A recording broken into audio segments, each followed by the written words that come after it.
bonsoir à tous déjà. Merci de nous rejoindre. On est très content de faire ce live testing ce soir pour un projet vraiment original et singulier, puisqu'on va parler de vin, mais aussi d'art, de musique.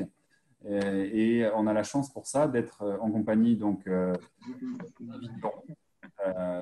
Christian. Tu veux faire coucou? Coucou, bonjour tout le monde, bonsoir. Voilà. À côté de lui, ceux qui connaissent Sylvie, vous l'avez reconnue, qui est présidente de l'association. Vice-présidente. Vice-présidente de l'association Confluence, qui organise ce magnifique festival dont tu vas nous parler. Et on a aussi le grand plaisir d'accueillir ce soir Jean-Michel Deluc. Voilà. Bonjour tout le monde. Voilà, donc Jean-Michel Deluc, c'est le sommelier cofondateur d'une entreprise qu'on aime beaucoup ici avec nous, qui est chez OneFunding, qui s'appelle Le Petit Ballon, et qui a officié dans des grands établissements, notamment le Ritz, et qui suit le domaine depuis pas loin de 10 ans, je crois, à peu près. Oh oui, au moins, oui. Moi, je n'y pas tout ça. Voilà, et qui va pouvoir nous parler aussi des vins. Et, je ne sais pas si quelques-uns d'entre vous ont les vins avec eux. Vous pouvez lever la main. Ah, voilà, on voit ici. Comment vous vous appelez? Jean-Philippe, vous avez le vin, bravo. Ah, Jocelyne, bonjour. Tu as les vins. Ah, bravo. Oui, ils ont commandé les vins, eux. Et quelques personnes ont les vins, donc c'est super. Vous allez pouvoir partager vos impressions avec tout le monde et poser vos questions, n'hésitez pas. Voilà. On peut commencer peut-être, on va d'abord parler du domaine, ensuite du festival d'été, lancer le projet, et après on dégustera les vins, quoi. Tu veux commencer peut-être, Christian, nous raconter un petit peu la genèse du domaine, parce qu'on est dans un endroit vraiment assez singulier, assez atypique. La genèse du domaine et où est-ce que tu en es maintenant? Alors, la genèse du domaine, c'est une histoire, comme tous les domaines viticoles, mais une histoire assez unique, puisque c'est une création réellement ex nihilo qui a débuté il y a maintenant 21 ans. Alors, quand on dit création ex nihilo, c'est tout simplement qu'il y a 21 ans, lorsque nous avons repris cette ferme agricole, il n'y avait pas du tout de plan de vigne, il n'y avait pas du tout de vigne, il n'y avait jamais eu de vigne historiquement. Donc, ça a été une plantation, on dit sur une feuille blanche, une création de toutes pièces. Et nous sommes situés à mi-chemin en fait, entre le Médoc et la Loire. Administrativement, nous sommes rattachés à la Loire, puisque la Vendée fait partie de la région Pays de la Loire. Et nous sommes vraiment au sud-sud de la Vendée, puisque nous sommes seulement à 3 km de la Charente-Maritime. Donc, vous voyez qu'à 3 km, sur un plan géographique, on basculerait, on changerait de région. Et d'ailleurs, l'épicentre de l'endroit où nous sommes est plus proche du Médoc que de la Loire. Tout ça, ce n'est pas pour brouiller les pistes, mais c'est tout simplement pour vous dire que cette aventure a commencé dans un endroit un peu hors norme, non classé en appellation. Et donc, il y a 21 ans, après avoir repris cette ferme, nous avons commencé à planter. Là, il y a un petit bug, là. Non, c'est normal. C'est juste voilà, c'est une carte là qui vous présente aux uns et aux autres l'appellation Fief Vendéen. Alors, il se trouve que nous sommes encore plus au sud. Vous avez ce cercle rouge qui vous montre l'appellation Fief Vendéen qui est déjà elle-même très au sud de l'ensemble du bassin de la Loire, mais le domaine Prieuré-la-Chaume est encore plus au sud, finalement très proche de La Rochelle. Vous voyez là… Ça bug un peu, mais c'est pas grave. Oui, c'est normal. On est 18. Tout le monde suit. Vous voyez sur cette carte le marais de Poitevin. Et nous sommes vraiment encore tout au sud de ce marais de Poitevin, c'est-à-dire tout près de La Rochelle, à peu près une demi-heure de route de La Rochelle. Alors, le marais de Poitevin, pour ceux qui connaissent ou qui connaissent moins, c'est une zone écologiquement extrêmement intéressante, puisque c'est un ancien golfe qui s'appelait historiquement le golfe du Poitou et qui progressivement a été comblé. Les sédiments ont comblé ce golfe et progressivement, l'homme, par sa force de travail, a conquis des terres. Et vous voyez là, toute la zone grisée qui est dans ce golfe correspond en fait à l'occupation de la mer. Et c'était encore le cas au XVe siècle. Oui, donc ce n'est pas vieux, hein, ce n'est pas très très vieux. Au XVe siècle, les langues de mer rentraient encore dans cet ancien golfe. Vous avez en plein centre de la carte Vix, qui est tout simplement le village sur lequel nous avons construit ce domaine. Et vous voyez un petit point rouge à côté du V de Vix, et vous voyez une zone oblongue c'est l'ancienne île de Vix. Et le domaine a été créé vraiment sur la pointe de cette ancienne île. Nous sommes là sur du calcaire du Jurassique. C'est un calcaire qui finalement s'approche. Vous voyez la magnifique butte ici, ça c'est le coteau plein sud. Là on voit très bien et on imagine assez facilement lorsqu'on voit cette carte que la mer pouvait être au pied de l'endroit où nous avons planté ce vignoble. La connexion est un peu instable, je crois qu'elle va revenir, voilà. Ça c'est une orientation plein sud. Au pied, derrière, entre l'éolienne et le vignoble, vous avez les installations, nos bâtiments qui ont été créés de toutes pièces. Encore une fois, il y a 21 ans, il n'y avait pas de bâti. Il y avait seulement un puits là au pied des coteaux. Ce que vous voyez là devant vous représente à peu près le tiers de l'occupation du vignoble. On dessine très bien l'idée qu'il y a un plateau. Vous avez sur la partie haute, on voit les allées. Donc il y a un autre tiers qui se trouve sur le plateau et un dernier tiers qui se trouve diamétralement opposé à ce coteau sud, de l'autre côté, sur l'ancienne île, qui est coteau plein ouest. Voilà. Donc, voilà, là, nous sommes plus en haut du plateau. Là, on voit très bien la partie plateau sur la droite. Et on devine que ça plonge en face. Et là, on est plein ouest.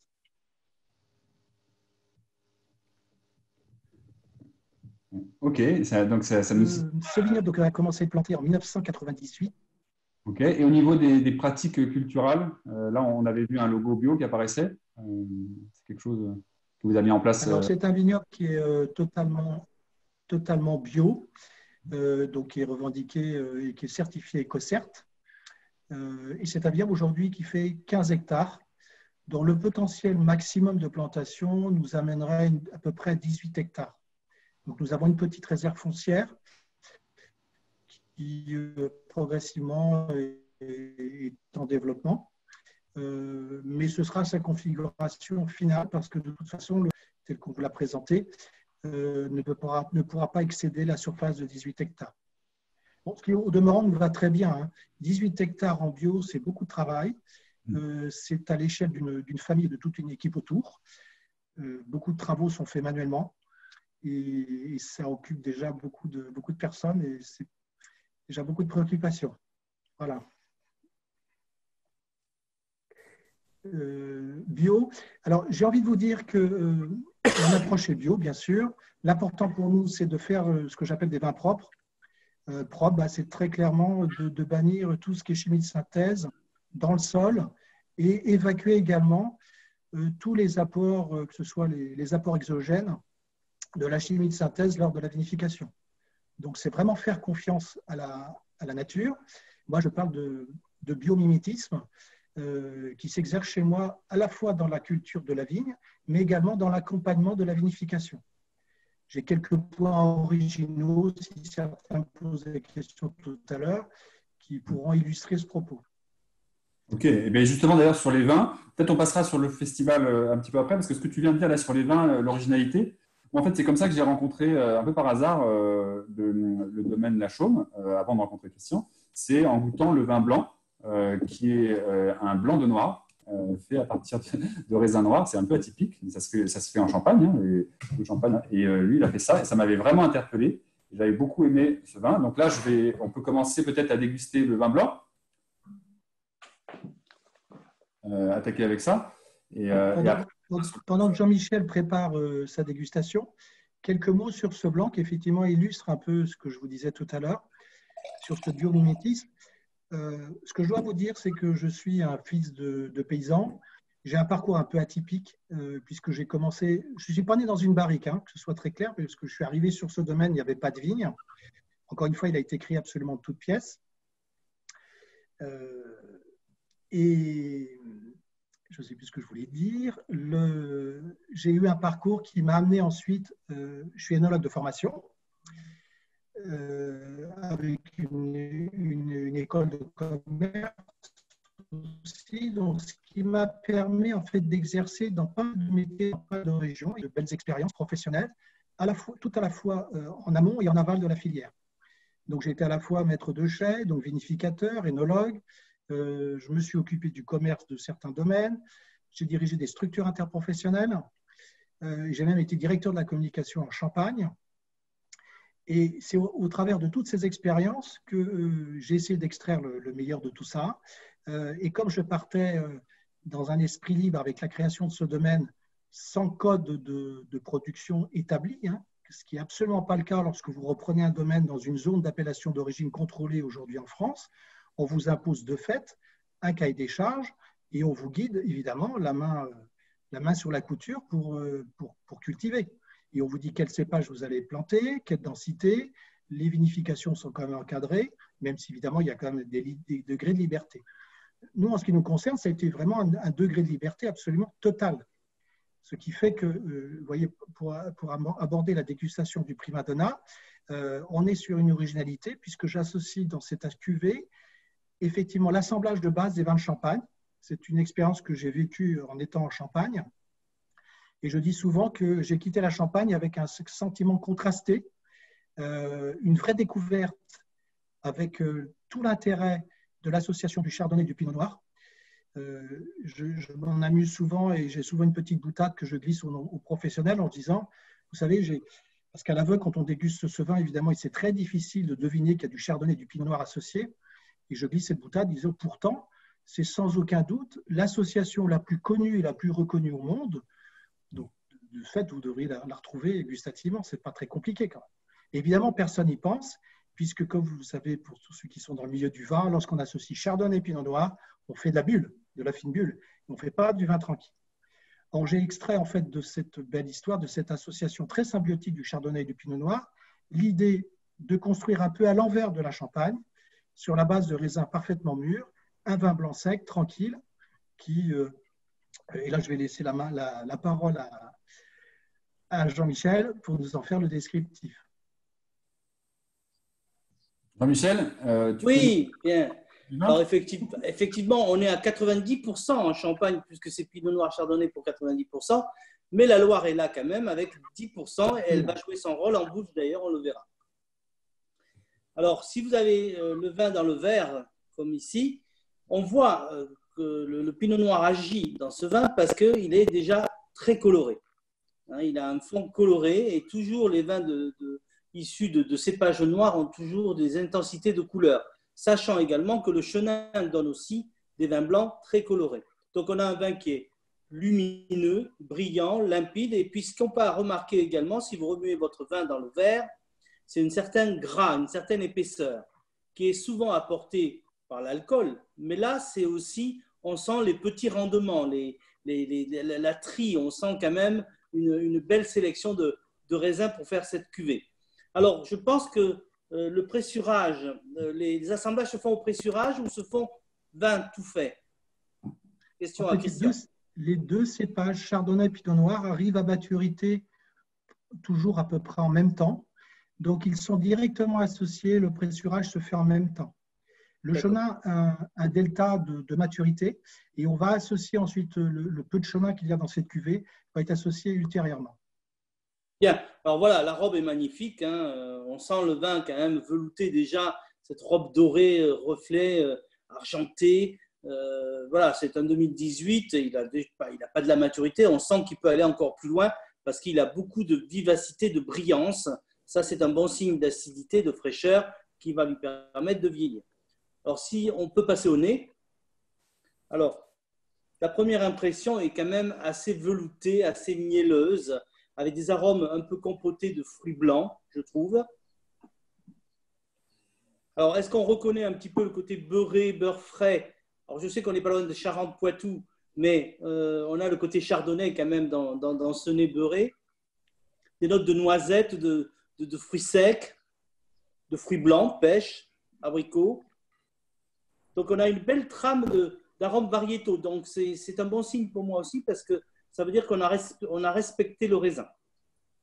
C'est vrai que c'est un vin qui est généreux, là, de tout ce que tu viens de décrire. Là, moi, ce qui me revient en synthèse, c'est une générosité au nez, beaucoup de fraîcheur, mais en même temps plein d'arômes, tout ce que tu as décrit. Est-ce que les autres participants qui ont le vin peuvent partager leurs impressions? Jocelyne, je vois que tu as un verre de vin avec toi. Tu veux peut-être partager? Est-ce que tu ressens les mêmes arômes qu'a décrit Jean-Michel? Attends, vous m'entendez? Oui. Oui, donc je sens bien la côté miel là, pour moi. Et puis un peu de citron au nez. Moi, je n'ai pas encore goûté, donc je vais voir si ça sent bien.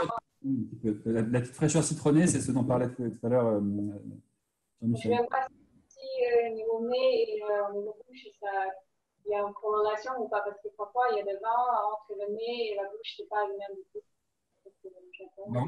On va y passer à la bouche. Qu'est-ce que tu peux nous dire, du coup, Jean-Michel? Alors, effectivement, alors, ce que j'ai vu, je ne peux pas m'empêcher de faire un peu de pédagogie. On fait une différence entre un premier nez et un deuxième nez. Et effectivement, au deuxième nez, quand on met l'air dans le verre, on a le côté un peu agrumé, même zesté qui ressort et cette fraîcheur limite mentholée, hein, menthe blanche. En bouche,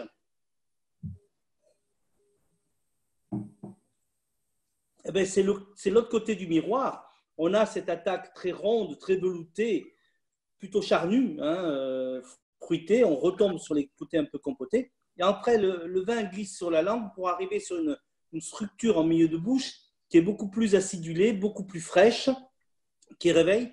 Et on y a même en finale un côté un peu sec qui pour moi est plutôt la minéralité. Christian a parlé tout à l'heure de sol et de sous-sol calcaire. On a cette finesse, cette délicatesse du calcaire dans le vin, dans cette minéralité, dans cette finale un peu sec. Donc c'est un vin qui est triangulaire, il est très, très, très rond au départ et qui s'amenuise et qui se réduit un petit peu sur la fraîcheur. Mais ça, c'est également une sorte de perspective. Donc on peut imaginer le vin évoluer encore. Ouais, c'est sûr, ça va le tenir pendant de bonnes années et il a rien de l'avoir maintenant. Il y a une question dans le chat là. Quelqu'un nous demande, Christian, tu peux peut-être nous répondre, est-ce que la malo est faite sur ce vin blanc?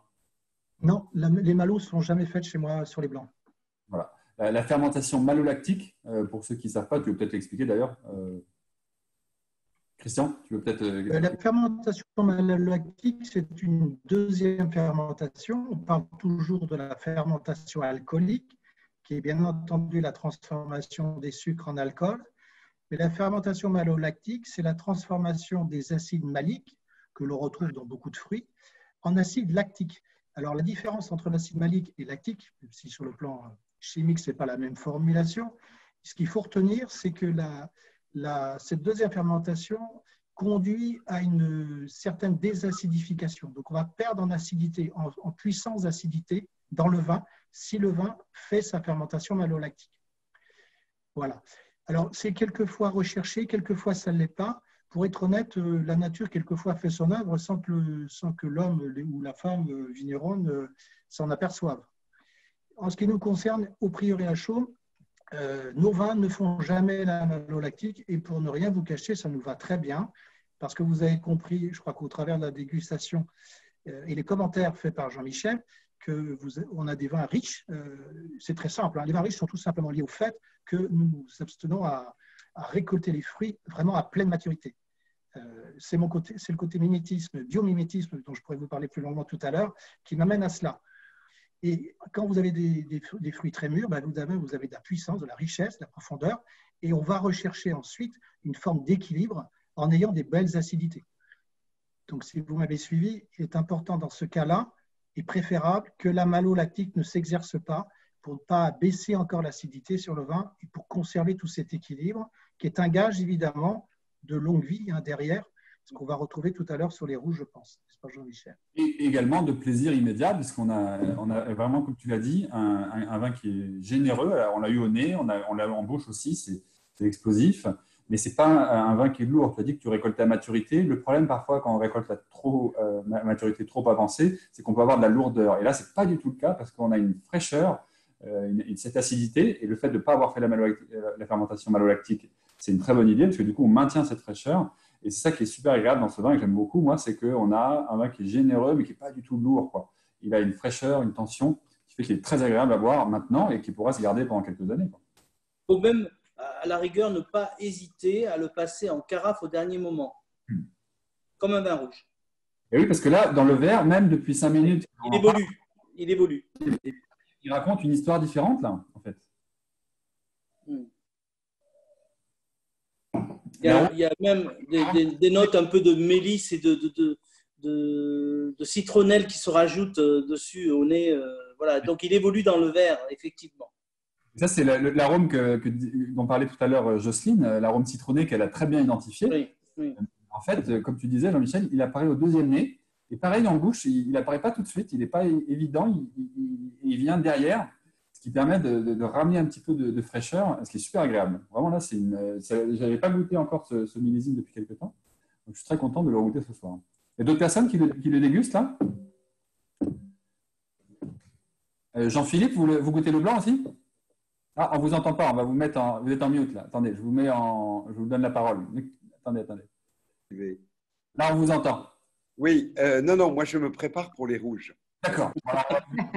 J'ai reçu les bouteilles ce matin, je voulais pas, j'ai pas trop de monde autour de moi, donc je voulais pas ouvrir les 3 bouteilles. Alors, vous voyez, j'ai ouvert Orfeo et je vais du coup. On va y venir. On vous demandera ce que vous en pensez. Voilà, bien sûr. Voilà, peut-être c'est l'occasion, on va vous parler d'Orfeo, la musique, le festival. C'est l'occasion peut-être, Sylvie, de nous parler un petit peu de ce beau projet assez singulier que vous menez au Prieuré la Chaume, tous les deux, et qui porte au niveau de l'association. Oui, merci beaucoup. C'est une première édition d'été autour des oiseaux, que nous allons inaugurer le 17 juillet avec un grand parrain qui sera Alain Bougrain-Dubourg et qui se déroulera jusqu'au 14 août. Donc un petit mois de rendez-vous autour des oiseaux entre sciences et art pour petits et grands, avec une multitude de rendez-vous autour de concerts, de balades, de visites. On a convié des naturalistes, des scientifiques, des ornithologues, des artistes à s'approprier les oiseaux pour nous les raconter et à travers les oiseaux nous raconter le vignoble, le terroir et la biodiversité. L'idée de ce festival, c'est une façon par les arts de parler de la biodiversité, de la nature, du travail de Christian, de ses cuvées et du territoire. Donc c'est pour ça que ce festival, il s'appelle les arts par nature. Absolument, les arts par nature. On a créé ce concept il y a 5 ans. Il y a 5 ans, on a commencé avec des soirées d'hiver, tous les ans au mois de décembre.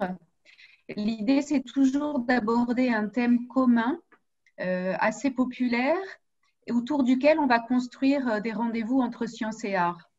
Toujours pour interroger la façon dont la biodiversité se joue sur ce terroir et sur ce territoire et la façon dont le geste vigneron peut rendre valeur au paysage. On travaille d'ailleurs, Christian ne vous en a pas parlé, mais avec le parc régional du Marais Poitevin pour qu'autour de ce vignoble soit recréé un biotope qui permette aux espèces endogènes, végétales ou animales, de retrouver vie. Donc, Christian a planté plus de 400 arbres depuis son arrivée et on travaille main dans la main avec des chercheurs pour comprendre comment la nature et les plantes et les animaux peuvent venir aider la culture du vignoble. Moi, je suis dramaturge de formation, donc mon métier, il est plutôt d'aller chercher à travers une pratique artistique la possibilité de rendre grâce à cette nature et de la sublimer dans sa vision la plus naturelle possible. Juste un petit complément. La Chaume, dont je vous l'ai dit tout à l'heure, c'est une quinzaine d'hectares plantés, mais l'ensemble fait plus de 45 hectares. Donc, il y a cette idée aussi que, vous savez, aujourd'hui, il y a beaucoup de remises en cause sur le plan agricole, et je crois que ce n'est pas fini. Il y a eu beaucoup de choses qui ont été commises et pas toujours les plus belles au cours de ce XXe siècle, et revenir à une agriculture qui était beaucoup plus qui s'inscrivait beaucoup plus dans la notion de polyculture. C'est pas stupide du tout, parce que c'est comme ça en fait qu'on retrouve les équilibres. Les équilibres biologiques se retrouvent évidemment lorsqu'il y a une pluralité d'expressions végétales. Et l'idée de la Chaume, c'est aussi ça. Puisque sur 45 hectares, nous avons 15 hectares de vignobles et nous avons des prairies. C'est des surfaces de terre aussi qui hébergent des élevages. Nous avons des volailles bio, nous avons des chevaux. Et l'idée progressivement, c'est vraiment d'avoir un ensemble très cohérent qui vient s'auto-nourrir avec une certaine notion d'autarcie, sans dépendre encore une fois on parlait de chimie de synthèse tout à l'heure dans l'élaboration des vins, mais il faut savoir qu'aujourd'hui, malheureusement, les terres sont dopées, très largement dopées aux pesticides, aux engrais. Et je crois qu'on a fait le tour de la question. Il y a des exagérations évidentes, mais ce n'est pas un système d'avenir. Donc on est vraiment dans cet état d'esprit aujourd'hui. C'est vrai, et c'est un privilège d'être dans un environnement comme ça, où il y a une biodiversité. Il y a beaucoup de zones viticoles qui sont dédiées à la culture de la vigne, et du coup, c'est en monoculture, il n'y a rien de pire pour la pression parasitaire. Et le fait d'avoir un équilibre naturel entre différentes cultures, ça héberge des insectes ou des oiseaux qui vont protéger la vigne d'autres parasites. C'est vraiment un privilège d'être dans cet environnement. Et du coup, je reviens peut-être sur le festival, parce qu'on a bien compris l'esprit du festival et le lien avec le domaine et les pratiques en lien avec la biodiversité. Est-ce que tu peux nous parler peut-être, Sylvie, plus concrètement du festival? Qu'est-ce qui va se passer pendant ce festival? Quels sont les artistes invités? Quelles sont les conférences organisées? On est parti en fait d'un inventaire qui a été réalisé par la LPO Vendée sur les oiseaux qui passent par le vignoble ou nichent par le vignoble. On a identifié 28 espèces d'oiseaux qui sont venus trouver refuge donc dans ce biotope préservé. Et à partir de ces oiseaux, on a tissé le fil en invitant soit des ornithologues, soit des naturalistes, soit des artistes musiciens ou des artistes plasticiens à venir nous parler de ces oiseaux. Donc concrètement, nous organisons 3 expositions. Une exposition de photos grand format par la LPO Vendée, une pastelliste qui est extrêmement douée et qui va nous présenter une 50aine d'œuvres de pastel autour des oiseaux de terroir, et puis un des grands sculpteurs spécialisé dans les sculptures d'oiseaux au niveau national, Dominique Rotureau, qui va venir en fait nous proposer une entrée dans son œuvre, c'est-à-dire depuis le croquis ou depuis le croquis de l'oiseau en plein vol jusqu'à la réalisation de la sculpture en bois en passant par les plastilines. Voilà pour les expositions. Philippe Huette et Hugues Détouche, qui sont de grands naturalistes et de grands ornithologues, vont nous proposer à la fois des conférences, mais aussi des balades crépusculaires pour aller découvrir les oiseaux sur site. Philippe Huette, il a notamment parcouru… Là, on voit effectivement… Voilà, là, c'est la pastelliste Dominique Gérardi. Ça, c'est un oiseau qui a été photographié par Philippe Huette. Philippe Huette, il a parcouru le monde entier en photographiant les oiseaux les plus rares de la planète. Et il se propose de nous faire une conférence sur les 20 oiseaux, les fantasmes d'oiseaux, c'est-à-dire les 20 oiseaux que les photographes du monde s'arrachent. Lui, il les a vus et il a une histoire avec chacun d'entre eux. Il les a photographiés et il vient nous les raconter. Je pense il a 3 conférences comme ça pendant le festival. Je crois que ça va être des moments de rencontre avec lui exceptionnels. Il a à son actif plus d'une 50aine de livres qui ont été publiés sur les oiseaux du monde. La LPO qui va nous proposer des balades. On voit les balades, ouais, voilà, c'est ça, les balades où on va pouvoir s'approcher des vignes. Ce sera une Absolument. Comprendre comment les oiseaux trouvent leur intérêt à traverser ou à nicher dans ces vignes, et évidemment la façon dont Christian travaille de la même manière pour préserver ces espèces. Après, il y a une dimension aussi musicale. Alors, la dimension musicale avec l'ensemble Artifice que nous accueillons en résidence, alors ce sont de très grandes stars de la musique baroque. Alors, je sais que la musique baroque ne concerne pas 90% des mélomanes, mais il faut savoir qu'Alice a créé cet ensemble Artifice. Elle fait venir des musiciens qui sont parmi les plus grands musiciens du répertoire baroque de cette génération. Alice, elle est violoniste et elle est spécialisée dans le répertoire de l'imitation des oiseaux qui est cher à la musique baroque.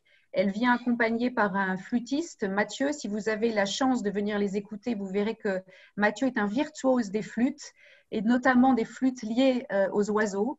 Et elle vient aussi avec un claveciniste, Arnaud Di Pasquale. Et à eux 3, ils vont à la fois nous emmener dans des balades, mais dans des concerts et dans des concerts commentés au milieu des oiseleurs du XVIIe et du XVIIIe siècle. Alice est venue déjà au mois de décembre et franchement, si vous pouvez vous déplacer, ce qu'ils font est exceptionnel. Ouais. Et Alice, c'est Alice Julien Laferrière? Alice Julien Laferrière, absolument, avec son ensemble qui s'appelle Artifice. La famille de Victor? Parce que Victor, c'est un violoncelliste aussi. Oui, c'est son frère. Son frère, d'accord. Récemment, c'est magnifique. Et dans le cadre de vos projets, il y a aussi ce projet-là, vous voyez à l'écran, vous avez fait un projet assez ambitieux de théâtre, que vous appelez théâtre de verdure, qui est au bord du domaine. Vous pouvez nous en parler peut-être? Alors, quelques mots. Alors, c'est plus qu'un projet puisque c'est en cours de réalisation. Je crois d'ailleurs que vous avez quelques slides qui montrent l'avancée des travaux. Nous sommes dessus actuellement. Voilà, avec une idée encore un peu folle, c'est que tout ça soit prêt pour l'ouverture du festival, c'est-à-dire qu'il nous reste 3 semaines pour boucler. Et nous avons commencé il y a 15 jours. C'est-à-dire qu'on est sorti du déconfinement, on a tout préparé et on est en train de faire. Voilà. L'idée centrale, elle est très simple, c'est que j'ose espérer que les propos de Sylvie auront mis l'eau à la bouche à tout un chacun pour l'idée de venir nous voir et de partager ces grands moments d'émotion. L'idée, c'est tout simplement d'avoir un espace dédié pour que l'on puisse passer de très, très belles soirées, puisque la plupart du temps, il y aura des expositions, donc des choses qui seront visitables 2 jours, mais il y aura aussi des très belles soirées à la nuit tombante. Et il nous faut une infrastructure pour accueillir. C'est l'enjeu de ce théâtre de verdure, créé vraiment à l'ancienne. Ce n'est pas des blocs de béton, hein, c'est des pierres de blocs calcaires qui font 300 kg chacun, qu'on est en train de poser actuellement. Il y en a 400, puisque c'est un théâtre qui sera une jauge de 400 personnes. Et ce projet sera abouti. Malheureusement, avec ce qui s'est passé avec le Covid-19, nous avons pris du retard dans l'étendue finale de ce projet. Et il y aura au-dessus du théâtre une orangerie qui aura la capacité d'accueil de 150 personnes pour organiser des dégustations, des dîners et évidemment jointives avec les parties spectacles derrière. C'est assez... Entre les 2 structures, un jardin. Un jardin qui permettra une déambulation poétique avec un jardin médiéval et un jardin Renaissance qui est réalisé par une spécialiste du parc régional du Marais Poitevin. Mais voilà, c'est une très belle opportunité pour les vacances en France, puisqu'a priori, ça va se passer en France pour tout le monde, pour beaucoup de monde. Et donc, si vous à ces dates-là, tu peux nous rappeler les dates peut-être, Sylvie? Ça coupe un petit peu là, peut-être. Bien sûr, 17 juillet, 14 août. 17 juillet au 14 août. Du 17 juillet au 14 août. Voilà. Ça s'étale sur une durée assez longue, donc vous trouvez bien un moment, et avec toujours, tous les jours, différentes activités, comme tu l'as évoqué. Ça va être vraiment des beaux moments. Donc, tous ceux qui veulent participer, y aller, n'hésitez pas. Sur le site, il y a plus de 50 rendez-vous. Un programme ambitieux, hein, comme tout ce que vous faites à la Chaume. Et il y aura bien sûr du vin à déguster. Et notamment une cuvée là, dont on peut parler peut-être, Belcanto, Jean-Michel? Oui, Belcanto, je l'attrape. Alors là, on est sur le millésime 2018, moi j'ai reçu. C'est bien ce que tu as? On déguste le millésime 2018. Okay. Qui est un 100% Merlot. 100% Merlot et on est en Val-de-Loire, Vendée, sur l'appellation.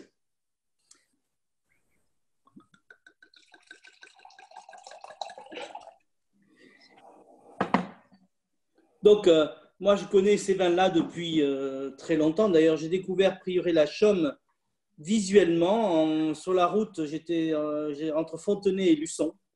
Et j'ai vu ce vignoble, cette colline. J'ai dit, mais ce n'est pas possible, ça ne peut pas exister en Vendée. Donc, je me suis arrêté et j'ai découvert la Chaume comme ça. Voilà. Et c'était absolument formidable. Et depuis, je suis chaque année avec le petit ballon. On renouvelle les millésimes, on découvre encore les choses. Et puis, il y a bien d'autres cuvées d'ailleurs. Hein. Il y a un Caravage rosé qui est extraordinaire, etc. Donc là, sur le Belcanto, on est sur une robe relativement foncée, sombre. Hein. C'est un millésime 18. Il est encore sur sa jeunesse avec des nuances violettes. Il est brillant. Et un peu comme le blanc, regardez, quand vous le remuez dans le verre, il a un certain gras, une certaine épaisseur. Et les larmes sont colorées. Hein. Le long des parois, vous avez votre verre qui prend des couleurs. Alors, au nez, on a une belle densité aromatique. On est plutôt sur des arômes de fruits très mûrs.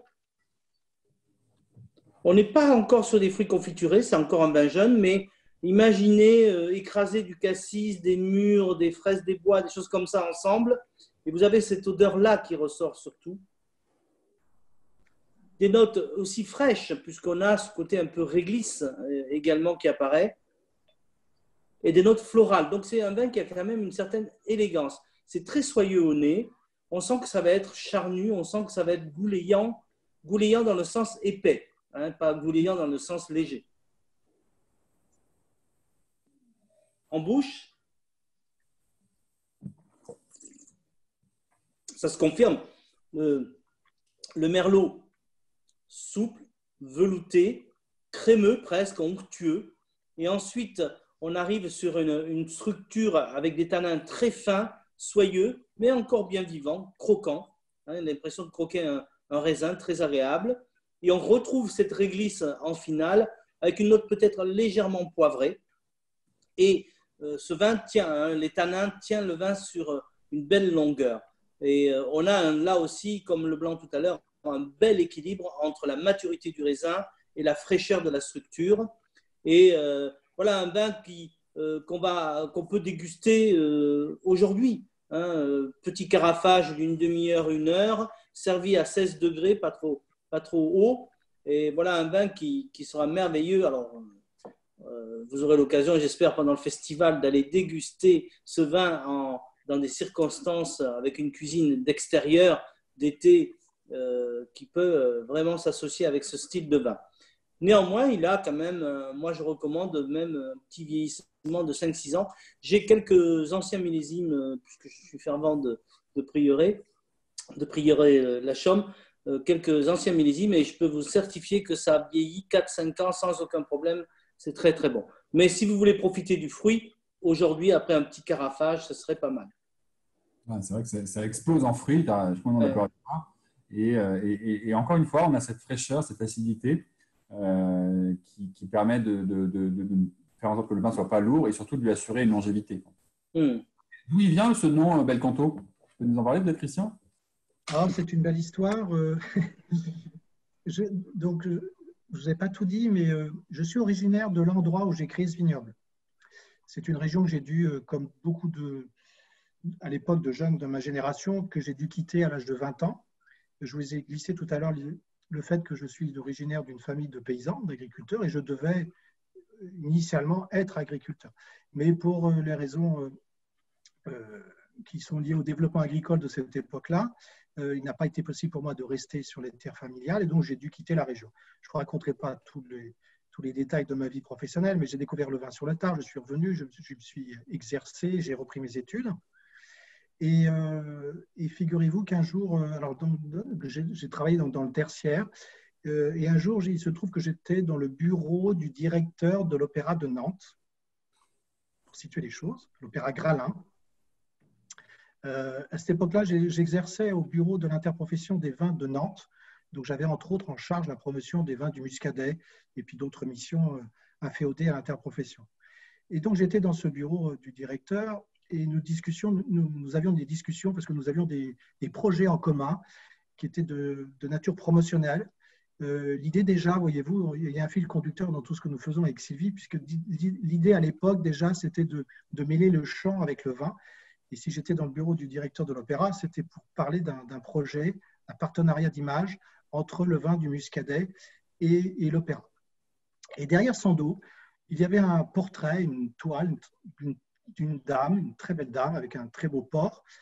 Et il voyait que mes yeux, au-delà de ce qu'il représentait lui, se levaient de temps à autre pour regarder cette belle dame. Et il m'interpelle, il me dit, tiens, Christian, vous connaissez ce portrait? Je dis, alors pas du tout. Et à ce moment-là, il me dit, il s'agit de Geneviève Vix. Vous avez bien entendu, Geneviève Vix. Et là, pour vous parler très franchement, ça m'a mis un coup au cœur. Moi, j'étais à cette époque-là, j'étais revenu dans le Muscadet parce qu'en même temps, j'étais en train de créer Prieuré-la-Chaume. Donc, j'étais revenu sur ce village qui s'appelle Vix, qui est quand même un nom pas très commun. Et j'avais en face de moi une dame qui s'appelait Geneviève Vix. Alors, j'ai tout de suite voulu en savoir un peu plus et j'ai découvert que Geneviève Vix était en fait une très grande cantatrice. On est au début du XXe siècle. C'est une dame qui est née à Nantes, qui a fait le conservatoire de musique de Nantes, sur lequel on a très vite découvert une très très belle voix, une très grande soprane, qui est devenue pensionnaire de l'Opéra Garnier. Et dans les années 1920, c'était une véritable diva. Ce qui fait que quand elle remettait les pieds à Nantes, et plus particulièrement à l'Opéra Gralin, elle était accueillie comme une diva. Et personne ne sait réellement pourquoi elle s'est fait appeler Geneviève Vix, puisque son vrai nom n'était pas Vix, c'était son nom de scène.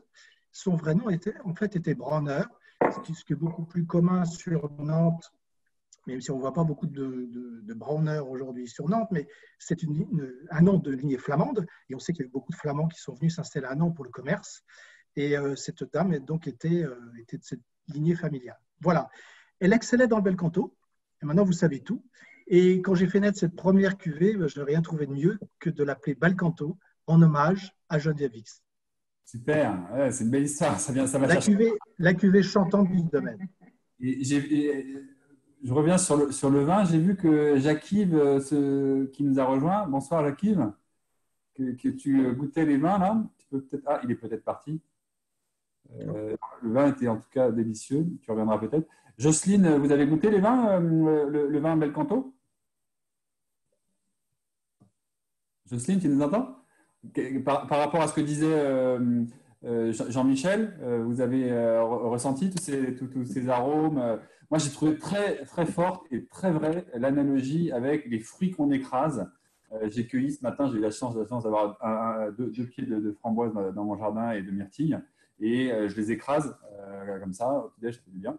Et j'ai ressenti exactement ces arômes. Donc, je trouvais que l'analogie était très, très bien trouvée avec ces fruits écrasés comme ça. Qu'est-ce que tu en as pensé, toi, Jocelyne? Alors, j'ai ouvert la bouteille juste avant la dégustation, peut-être 30 minutes avant. Donc, le premier gorgée, c'est un peu trop alcoolique. Et là, à l'instant, il est parfait. Donc, on sentit bien les fruits mûrs, très maturés. Et donc, c'est très agréable. Mais il y a quand même de l'acidité. Et puis, un peu minéral. Hein. Je sens la mer. Je ne sais pas comment expliquer. Mais il y a un peu de lumière dans la bouche que je ne trouve pas dans tous les vins. Et je me dis, bon, est-ce que ça, c'est parce que c'était dans la mer, le terrain, comme vous avez expliqué, que le terrain était sous une partie de mer avant. Donc là, je sens la salinité. Donc c'est très agréable. Si vous me permettez, le commentaire est très intéressant parce que vous visez parfaitement juste et j'y suis strictement pour rien. Parce qu'il faut savoir que cette partie de Merlot est plantée sur le versant ouest. Vous avez vu tout à l'heure, le vignoble est en 3 parties. On a surtout vu le coteau plein sud, mais il y a un versant ouest. Et ce versant ouest, évidemment, est offert aux embruns maritimes, océaniques. Et nous avons des très, très jolies photos. Si pour certains d'entre vous qui venez au domaine cet été, on pourra vous les montrer. Au petit matin, l'été, sur ce flanc ouest, on a des brouillards océaniques qui viennent se poser sur le vignoble. Ce qui n'est absolument pas le cas sur le flanc sud. Ce qui va amener, vous avez tous ressenti dans la dégustation, je trouve que c'est très didactique, vous avez ressenti beaucoup de fraîcheur, le côté halieutique. Et ça, très honnêtement, c'est une magie permanente pour moi. Hein. Encore une fois, je me mets vraiment en retrait de tout ça. C'est la nature qui nous l'apporte. Cette capacité, la vigne a vraiment cette capacité à capter les tripes de l'endroit.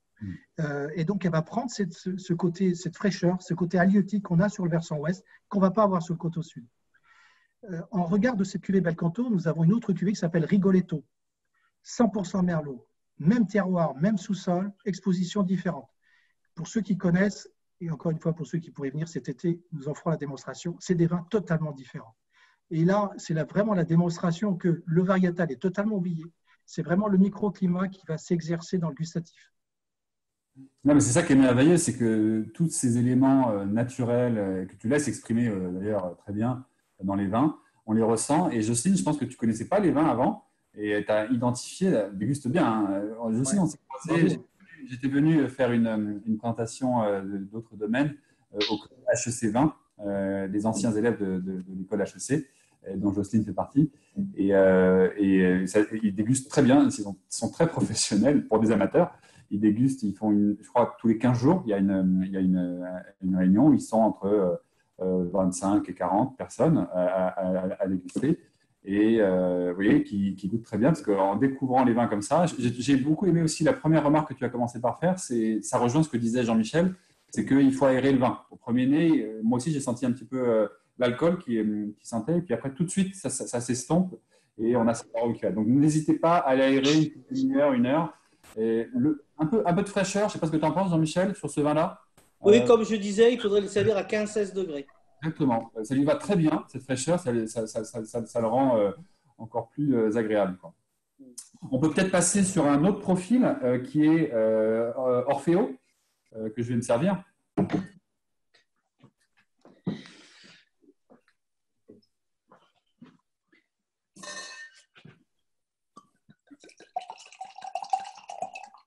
Donc là, on est sur un assemblage. De quoi? Alors, attendez, je vais vous passer là, du coup, j'étais en train de me servir, excusez-moi, l'assemblage, la composition pour appuyer ton propos. Ah, j'ai plus l'assemblage.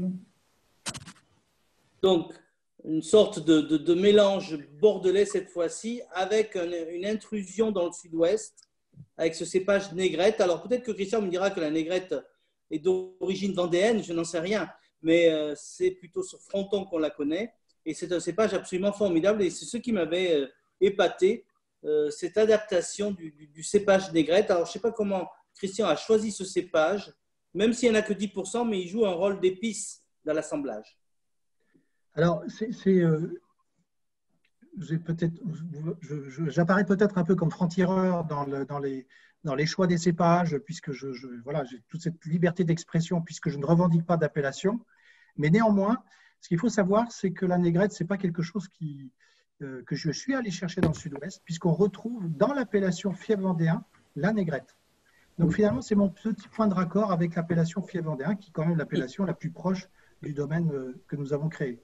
De la même manière que tu avais mis un petit peu de chenin dans l'assemblage. N'oubliez jamais une chose, c'est que ce vignoble est vraiment l'épicentre de la Loire et du Médoc. Et c'est cette trajectoire aussi qui va nous amener dans la construction de vins qui ont de la puissance. Et c'est revendiqué, c'est voulu, c'est recherché. Donc effectivement, il y a de l'alcool parce que c'est des vins qui sont puissants. Encore une fois, ça c'est ce biomimétisme qui m'amène toujours à récolter des fruits avec des très belles maturités. Mais néanmoins, nous sommes aussi en proximité de la Loire et ajouter à cela près de l'Atlantique et près de la mer. Donc ça, c'est des éléments qui vont nous amener les éléments de fraîcheur. Et cette dualité, vous l'avez, très honnêtement, je pense qu'on peut faire une quinzaine de vins différents. Vous allez toujours avoir cette dualité dans la dégustation entre la puissance, la richesse, la profondeur et en même temps de la fraîcheur. Ce qui très clairement est un atout, et principalement un atout pour élaborer une partie de notre gamme dont fait partie Orfeo, et je laisserai la parole à Jean-Michel, sur ce que nous appelons, nous, les vins de mémoire. Bien, alors sur ce vin-là, on est déjà sur un 2016. Écoutez, il a quand même encore une couleur relativement jeune, veloutée. On sent juste un début d'évolution sur le bord du verre avec une note un petit peu plus atténuée, un petit peu plus tendre, mais on reste quand même sur des tons entre violet et mauve, je dirais. Donc, un vin qui est encore assez jeune. Là aussi, belle texture. Quand on remue dans le verre, c'est presque liquoreux. C'est quand même… Là aussi, je ne sais pas quels sont les rendements sur la propriété, mais on sent le tri, on sent je ne sais pas, Christian, les rendements sur la propriété? C'est très simple. Sur 14 vinifications, la moyenne, c'est 25 hectolitres hectares. Alors, 25 hectolitres hectares, c'est le rendement officiel de Sauternes, pour vous donner un exemple. C'est ça. Voilà. Bien, donc très belle couleur. Ah ouais. Intense, profonde, là, c'est magnifique. Ouais, magnifique. Alors, au nez, évidemment, on a un nez beaucoup plus complexe de par le fait qu'il y a 3 cépages. Donc, chaque cépage apporte quelque chose. Le Cabernet Sauvignon, le Cabernet apporte cette puissance, le Merlot, le fruit, la négrette, le côté un peu réglissé, violette, poivré. Mais on a aussi un élevage, mais atténué. Ce n'est pas du fun-up, mais on sent légèrement une petite pointe de gousse de vanille ou quelque chose comme ça. Des notes florales, chocolatées. On a l'impression que chaque fois qu'on met le nez dedans, il y a quelque chose qui ressort. C'est dingue, ça. Et encore une fois, en termes d'aération, il faut peut-être aussi faire quelque chose parce que… Ah ben ça, il faut, absolument. Alors moi, j'avais préparé une carafe. C'était presque pas hésiter. Très agréable. Et là… Ouais. Des notes légèrement épicées, même fraîches. On a un peu de cardamome. Mais… moi, j'adore. Hein. Rien que le nez, déjà, c'est parfumé, c'est velouté, c'est profond. Et ça promet. On sent que ça peut aller encore beaucoup plus loin. Ouais. Donc, effectivement, ce sont des vins de garde. Hein. Ce sont des vins de mémoire, comme dit Christian. En bouche,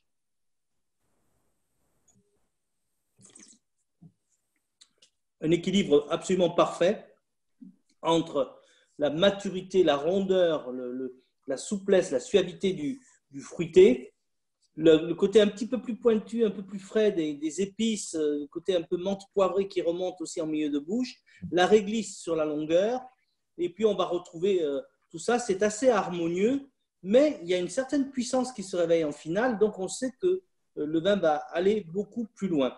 Ça, c'est le style de vin que moi je prends pour mettre dans la cave, pour oublier quelques années et poursuivre. D'ailleurs, Christian a eu la gentillesse de m'envoyer les millésimes en attente pour le moment, là, le 17, le 18, ben ça promet aussi. Hein.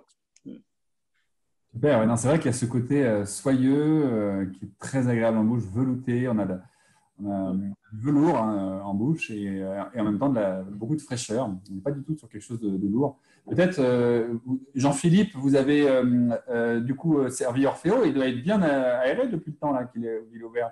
Est-ce que vous retrouvez les arômes que… Ah, attendez, je vais vous enlever. Il faut remettre le micro. Voilà. Vous retrouvez les arômes qu'a décrit Alors, tout à fait, je vous suis tout à fait. Il y a une sorte de… Pour moi, c'est des arômes un peu secondaires. Là, on n'est plus sur le fruit. Hein. On est sur des arômes plus aboutis, plus dans la complexité, avec cette épice, certainement. On ouvre sur un vieillissement qui va le rendre encore plus dans la profondeur. Hein.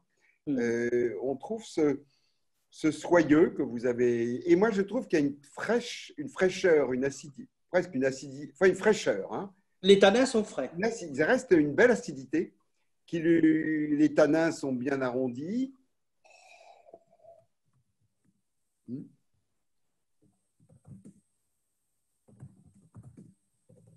Ah non, il y a une grande complexité. Voilà. Oui. Voilà. Et c'est pas fini. C'est pas fini. C'est pas fini. Ça nous fait qu'ouvrir la porte à beaucoup d'autres choses qui viendront. Alors, autant tout à l'heure sur le bel canto, j'aurais proposé une viande rouge saignante, grillée, toute simple. Autant là, je reprends la même viande, mais là, j'ai besoin d'un petit jus, quelque chose de réduit. J'ai besoin de quelque chose d'harmonieux, peut-être même légèrement truffé avec ce vin-là. Oui. C'est un vin de gastronomie, hein, incontestablement. Tout à fait. Hein, tout à fait, un vin de gastronomie. Oui. Super, c'est vraiment délicieux. Et puis en plus, on a vraiment 3 profils de vin très différents qui vont s'adapter à différentes occasions, avec toujours une identité qui est peut-être propre au domaine, comme tu le citais, qui est liée au lieu et au respect que le vigneron a du lieu pour laisser le lieu s'exprimer. On a toujours cette trame qui est assez constante. On a des vins qui sont généreux, mais en même temps qui restent frais, jamais lourds. On a beaucoup de fraîcheur. Je ne sais pas s'il y a d'autres personnes qui veulent partager leurs impressions de dégustation, leurs avis. N'hésitez pas à prendre la parole. Je vois un couple, là, je n'ai pas le nom, il y a un numéro de téléphone 86 248. Monsieur, madame, bonsoir. Je vois que vous avez les vins. Vous voulez nous dire 2 mots sur ce que vous avez goûté? Vous aviez d'autres vins ou vous aviez les vins de la Chaume avec vous? On a de l'Orfeo. Nous avons de l'Orfeo. Orfeo? Et nous goûtons l'Orfeo 2010. Ah oui, voilà. Comment ça se comporte le 2010? Oh, superbe. Superbe. On se régale. Vous en avez tout dit dans la description qui a été faite précédemment. C'est un vin extraordinaire. C'est un vin que l'on connaît depuis quelques années et que l'on apprécie vraiment chaque année. Voilà. Et on est très content de vous retrouver ce soir. Et on a des pensées pour nos bons amis à chaque fois qu'on le déguste. Voilà. En plus des autres jeux. Et sur le gibier notamment, ça convient parfaitement. Oui. Donc 2010, 10 ans, et vous avez toujours cette fraîcheur? Toujours. Il n'a pas bougé. Il est toujours jeune et vigoureux. Bon, merci pour votre avis. Je ne sais pas s'il y a d'autres questions, d'autres personnes qui veulent poser des questions avec la présence de Jean-Michel, de Christian et Sylvie. Alors, ça, c'est des vins comme les Grands Crus de Bordeaux. Je crois même que Christian les fait en primeur, je crois. Il faut poser la question. Alors, quand on dit on les fait en primeur, ça supposerait de faire des ventes en primeur. Oui, tu ne les vends pas. Alors, évidemment, nous n'avons pas encore l'image et la notoriété d'un Grand Cru classé bordelais. Mais on n'est pas loin de Pomerol quand même, là. Hein. Ouais, c'est ça. Mais c'est vrai qu'on y vient parce que vous avez compris que vous comprenez qu'on commence à sortir les 2016. On est en train de terminer de vendre les 2015. C'est la première fois qu'on déguste 2016. C'est absolument la toute première fois. On l'a réservé spécifiquement pour Merci. Voilà, pour ce financement participatif et on le sort uniquement pour le festival. On est en train de terminer les 2015. Vous voyez, c'est 5 ans d'attente, c'est 5 ans d'élevage. Et c'est tout, ça fait toujours plaisir d'entendre dire qu'ils sont encore tout jeunes, parce que c'est vrai que derrière, ils ont une très longue vie. Sachez quand même, je pense que c'est un point un peu remarquable, ce domaine a été créé de toutes pièces il y a 21 ans, sur un terroir totalement vierge. Un premier millésime né en 2003. Et pour tous ceux qui connaissent nos vins, je peux les descendre en cave, leur ouvrir des 2003 dans la cuvée Orfeo ou Belae, et je vous assure qu'il y a encore beaucoup de plaisir. Or, ce vignoble avait seulement 6 ans d'âge. Alors, ça bat en brèche quand même des idées un peu toutes bien faites que l'on entend un peu partout, y compris dans l'enseignement viticole, en expliquant qu'il ne peut y avoir de grand vin qu'à partir d'une vigne qui a plus de 50 ans d'âge. Et voilà. Je crois qu'il faut laisser la place à la nature, s'exercer, la comprendre, l'accompagner. Mais on peut obtenir je pense qu'on fait la démonstration qu'on peut obtenir de très belles choses dans des endroits totalement inconnus. J'ai eu un jour une citation qui m'a valu une volée de bois vert venant d'un certain nombre de confrères, et pour ne pas le citer de ceux qui travaillaient à l'INAO, je m'étais permis de dire qu'il y avait sans doute en France, dans ce beau terroir de cocagne, sans doute plus de grands terroirs non découverts, de grands terroirs découverts. Vous vous rendez compte? Quelle offense! Non. Et très honnêtement, je pense que derrière le travail remarquable qui a été orchestré par nos organisations, je pense à l'INAO bien sûr, depuis 1935, il y a bien sûr de très grands terroirs qui ont été découverts, mais je crois que nous faisons erreur aujourd'hui de considérer que tout a été fait. Et je crains malheureusement que nous soyons dans une forme de sclérose qui fait qu'à un moment donné, on s'est arrêté de travailler un peu quand même, en se reposant sur un travail essentiel qui a été fait au cours des décennies. Mais je crois que l'histoire ne s'arrête pas. Ce terroir de la France est très riche et il faut continuer à chercher et on va continuer à trouver. Et si la Chaume, dans ce cadre-là, peut être un petit exemple, je veux bien. On veut bien aussi continuer à suivre ces millésimes parce que chaque année, il y a une constance dans la qualité, tout à fait. Et quand même une personnalité du millésime. À chaque fois, on redécouvre un petit peu une nouvelle expression de chaque cuvée de chaque année. Donc, bravo encore pour ces vins. Il y avait d'autres dans les participants, d'autres questions sur les vins ou sur le festival. Vous pouvez aller aussi voir sur le site winefunding.com pour participer au projet de Christian et Sylvie de création de ce festival dont on a parlé. Et vous pouvez du coup contribuer à ce projet. En échange, vous recevrez des bouteilles de vin tout de suite et sur plusieurs années. Donc, c'est vraiment la notion de fidélité, d'accompagnement sur le long terme. On est un peu à l'encontre de ce qui se fait actuellement beaucoup dans l'immédiateté avec des livraisons en 24 heures chrono par un drone. Là, on est vraiment sur le long terme. Vous allez recevoir des vins dans le mois qui suit et ensuite l'année prochaine, le nouveau millésime. Et chaque année, un nouveau millésime. Ça permet d'accompagner le domaine sur plusieurs années. Et du coup, ça c'est des offres qui sont disponibles sur la page du projet de la Chaume sur Winefunding. Et vous avez également la possibilité de déjà acheter à l'avance vos places pour les événements qui auront lieu pendant le festival. Donc, je vous invite à rendre visite au site Winefunding et au projet de Prieuré La Chaume et de l'association Confluence. Est-ce qu'il y a d'autres choses que vous vouliez ajouter, Jean-Michel, peut-être? Alors, moi, j'ai une passion aussi pour la musique, j'ai découvert. Et je sais qu'en Vendée, entre Hugo Rennes et William Christie, le baroque est roi.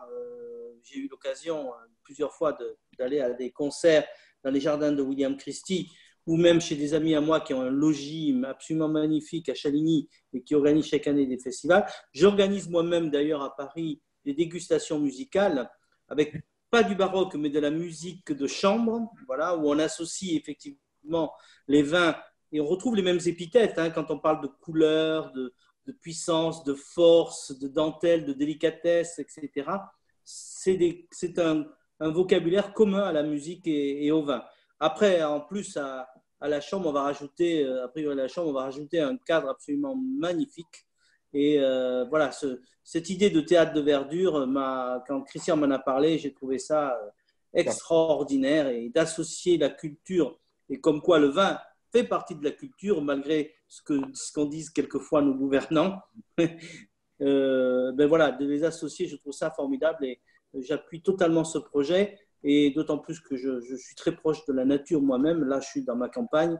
Donc, voilà, j'ai même des oiseaux qui ont niché sous mon auvent et on fait en sorte de ne pas les perturber. Et voilà, donc c'est vrai que le confinement nous a amené beaucoup de choses et notamment beaucoup de réflexions. Et voilà, il y a la dégustation, mais il y a aussi la réflexion. Bon, merci, vraiment, on est content que… C'est vrai que c'était une dégustation vraiment particulière parce que on a parlé à la fois de vin, mais aussi de nature, de biodiversité, d'art, de peinture, de photos, de chant, d'art lyrique, et tout ça. Donc, c'était vraiment très complet. J'espère que ça vous a plu. Vous aviez peut-être en conclusion quelque chose que vous vouliez ajouter, Sylvie, Christian? Écoutez, moi, je suis ravie d'avoir pu échanger avec vous tous. Évidemment, on a très envie de vous avoir avec nous cet été, puisque vous l'avez compris, l'excellence des vins ou l'excellence de la musique, avant tout, ça se partage. Et ça se partage avec nos tripes et nos émotions. Donc, c'est vraiment pour les autres que nous faisons ce projet. Et voilà, notre envie, c'est vraiment de vous voir arriver avec nous et de partager ces moments avec nous. Merci beaucoup. Parfait. Merci beaucoup à tous. On vous enverra demain ou dans les jours qui viennent, dès qu'on peut, un petit email récapitulatif avec un replay pour ceux qui ont manqué le début et quelques informations. N'hésitez pas à aller sur le site d'Unfuning, à nous contacter pour toute demande d'information complémentaire. Merci beaucoup à tous d'être venus si nombreux pour cette dégustation. On vous retrouvera la semaine prochaine pour une dégustation. La semaine prochaine, on sera dans le Beaujolais. Donc, on va changer de région et on se balade un petit peu. Donc, voilà. Merci beaucoup, Jean-Michel, pour ta présence. Merci pour les… J'étais ravi. Merci, Jean-Michel. Merci, Sylvie et Christian. Et merci à tous. À bientôt. Au revoir. Bonne soirée à tout le monde. Merci. Bye. C'était super. Merci. Merci. Merci. Bye.